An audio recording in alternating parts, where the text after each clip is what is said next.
This is how it looks. The new big purchase. Good morning, guys. How are you? How are you doing? Hope you're doing amazing. As you can see, I'm just waking up, you guys, but I don't care because I'm having a big supply to share with you. Like, I'm super excited to announce this. It's been a while. Like, I've been craving this. I need to get this. Like, I want this. Man, I don't know where it's going to come from, but I really need this. You guys have been seeing me posting everywhere across Snapchat, Instagram, WhatsApp, that God, I need this. I need this kugira ngo gitonge. So finally, you guys, it has come. If it's a short story behind that, okay? One of my friend was like, Benny, I could go in your feet, like I have one at home. I was like, bro, what are you mean? So you know, nkuko nahoraga nyine bivuga bipostinga mu kanya guys kambashye ku trap ndabona nta montakaraka. Like guys, voila. So as I've been telling you guys, I've been wanting this for so many long. I played for it. Ariko nanayikoreda. I played for it. That's the first thing. Kanana hope kizaza. Narasenze kandi nizera ko bizanaza. Uko ndi umuntu niba ari umuntu nzi, like if you guys know me, ngende umuntu wizera ko ikintu ko kintu cyose ari cyanjye. Azenye nizera ko everything on this earth fite access kubera Imana. Okay, kubera ko iyo ari ikintu kiri ku isi bivuze ko ari ikintu nyine kiri ku isi dutuyeho. So it means we have every access on everything on this earth, okay? Kandi wanakigeraho. So reka ina ibere motivation umuntu uri hanze, like uvuga ati se nigute nzabona iki, nigute like believe it that you have it. Kandi unasay man, God is so faithful, guys. I serve a faithful God, and you have to serve the faithful God. All of this ni Imana, you guys. Ndi umuntu ufata yine agatekereza ikintu. Sinzi nimba if you guys know me, ndi umuntu ufata agatekereza ikintu like avuga ngo nshaka kintu nkize, ndi umuntu wizera, ngira kwizera kurenze shasenzi mba numva ranafite n'imodoka no kwemeza kandi imvura iranyagiye bavuze ko ufite imodoka, afite n'umutaka untwikiriye ntacyo naba. So nyine ibyo byose ni ikini nukwizera nukwizera kandi kumva ko byose bigomba gushoboka kubera Imana. Kandi Imana ihari irashobora ibintu byose, is capable of doing anything, like is beyond everything, okay, on this muri no isi yacu tuyeho. So you guys, reka nyizane, and I said this ko nzakora giveaway nkana announce nyine muzatombora what's it and stuff. So okay, nahise kuri Snapchat no kuri Instagram no kuri TikTok, WhatsApp, ariko kuri Snap no wabihisemo no kuri TikTok. So abantu kuri babiri, we are going to share $10, umunsi ma $5, limit $10, okay, kugira ngo na announcing the giveaway winner wabihisemo. Kandi umva uzi kugesinga pe nureba no video, bro, urarenze kubera ko this shows me that I'm active. People have been supporting me, have been being active with me with what I post. Guys, I owe this love and support from you. I tell me I couldn't do anything. I couldn't be sitting here to talk to you guys. I know you guys, wherever you are going to listen to me, to listen to this, and wherever you are, what's in the giveaway. You're the best, kabisa. I will send it to you. You are $5 on the way, and maybe. And make sure ko munafa ku Instagram yanje, cause no ku TikTok yanje, cause you guys, I'm having the big things planned for you, okay? We're just following up. Like I'm having like, if you follow me, you are gaining something. You are also, uri ibintu byiza kubera ko I don't only believe in power, like umuntu ukorera ikintu utamukorera ikintu. So if you follow me, you get a chance to win some giveaways like this on Instagram, TikTok, no Snapchat yanjye. So without further ado, I come and I share with you the new big purchase. So guys, yeah, guess who's here? The final guesses. I'm guessing.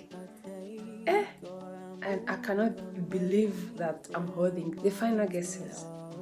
I'm guessing before I share it. Like, you guys, I cannot believe that I'm holding this. Like, okay, if you are a believer or not, just know that God is good. And please believe that God is good, okay?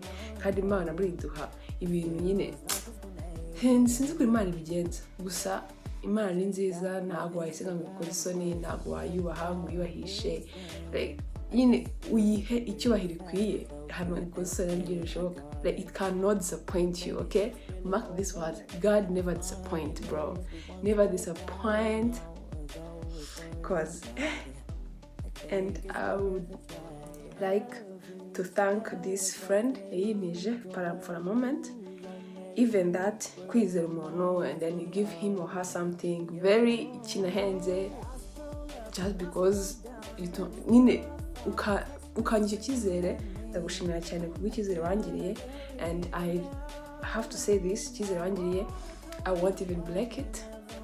Icyizere nyine guys, you have to nyine icyizere wangiriye ukambana mu nyangamugayo ukaniza your big thing. Ni ishimwe rikomeye kuri njyewe kandi kimwe nshima Imana cyane ko yarampaye nyine ko umuntu yakugira icyizere. Guys, umuntu kugira icyizere is something to earn. Ni ikintu nyine you earn, okay, from ukiri umwana mutoya and stuff. So big shout out to you. Yambwiye simuvuga izina, but I know you will find this video. Ntabwo navuga izina ariko aho ari hose Imana igumugisha. And the next big things are coming. The next thing is a car. I don't know where it's going to come from, but I know God is going to get it for me. Yeah, I know. So without further ado, let me just show you this. You see this? Like, you see this? Ariko, excuse it. Mwimbe muri tableau yaramenetse. Nyine ifite agaflash gato ariko ntabwo mbuza recording. This is how it looks. Okay? Like, this is how it looks. Byose ndikodinza dusho dutoya ndaza kumenyesha ko ndi extractinga. Urumva ino machine yanjye irasaba ko nza kugira konza nyine kuba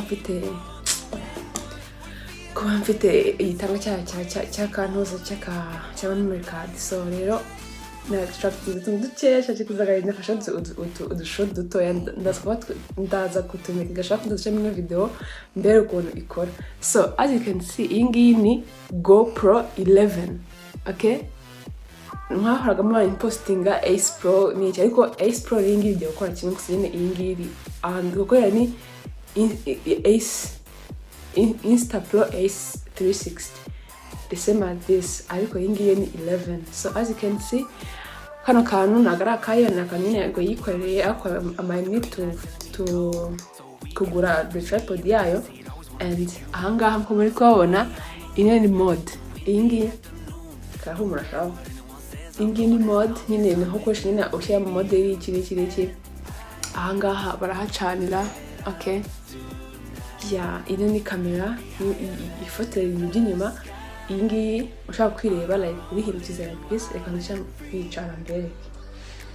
Ahangaha iyo hafunguye mo hano ni kamera, harimo battery. Iyi niyo battery yayo, okay?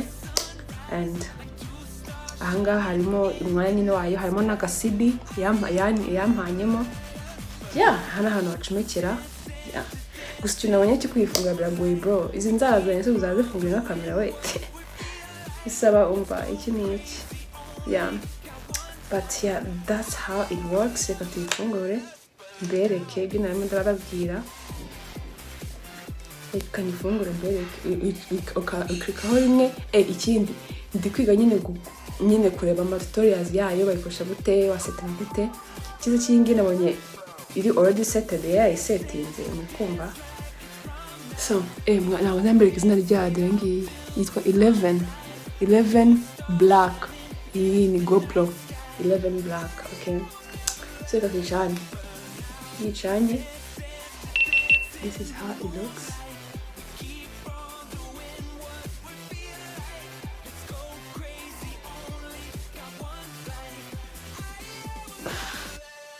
Mumbaze impamvu igize gutya, nuko mbonye mbona nazigize amazuru ameze ngo. So guys, this is how it looks. Yeah, this is how it looks. Ako kuki filma muri ango iyinuze. Ako nabonye ngo hari ukuntu ubihindura da. Hari ukuntu nabonye ngo ubihindura.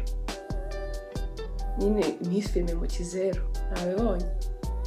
Ariko kwa kuri settings naho ndazimenyera. This is how it is, you guys. Ntabwo nizera ko nabonye kamera. Guys, muri kumva expecting vlog pa vlog, video pa video. Tuzagiye gutembera tuyijyane. Njya ahantu mbereke. Utuntu twose dukora mbereke. Dutumira abantu mbereke. Gusa shani gatoya. Ariko it's worth it, you guys. Niko nashaka n'ubundi kubera ko ntago azen nyine nashakaga nyine akantu gatubwira nagenda no mu nzira ntamenye wagwane. Kuko kamera nini cyane, people nyine tubona utari comfortable ko nyihangiye umwesha in public. Iyo mfite kamera ndimo ndarecordinga phone umva byambangamiraga. Ariko mu gihe nabonye kamera umva nzanyira nimereye gutya bamenye wagwane ibintu bibereyemo. So yeah, I can't wait to expose these things and we see how it looks. Igaragara muri ntuza. By the way, if the cinematic mode already set at 25 na SV, ariko baramye ngo ngibi bituma igira recordinga ngo igashya mu ruvuba da. Ariko retse wanda igira umva niba ino ntuza imeze gute. Like you guys, nyine urumva hari ahantu kandaga kata nyine ushyamo settings ariko mbaze ikora ndabigenza pe. So this is how it is. Kadushyiremo mode turebe ukuntu bikora. Akitizima, I don't know. Ntabwo zima mbitizima. Sinzi. Ntabwo zima mbitizima kabisa. Ariko I will need to set it up. No ChatGPT nibaze ukuntu bigenda. So let me stop by here, guys. I don't want this kugira ngo nini. Thanks be to God. This is God. Now guys, ntabwo nzabatekereza ukuntu navuye from F1 kuri XR iyi ngiye gukoreraho kuri kamera. Like guess the next. Like see how nigutwanganga Imana nta kintu kimwe itagukorera. Imana cyo kimwe itagukorera bro. Wanajya no kucyagajero, wanajya pako wizera you guys, kandi ugiye kwizera gukomeye kudashikanuka. You have that strong faith in God, okay? That never be shakeable, okay? God is faith, strong faith, never be shakeable. And delay is not denial. If you're still waiting for something from God, just wait that God will give it to you, okay? At the right time. So, let me mention, and I stop by here, you guys. Kanizimye, I just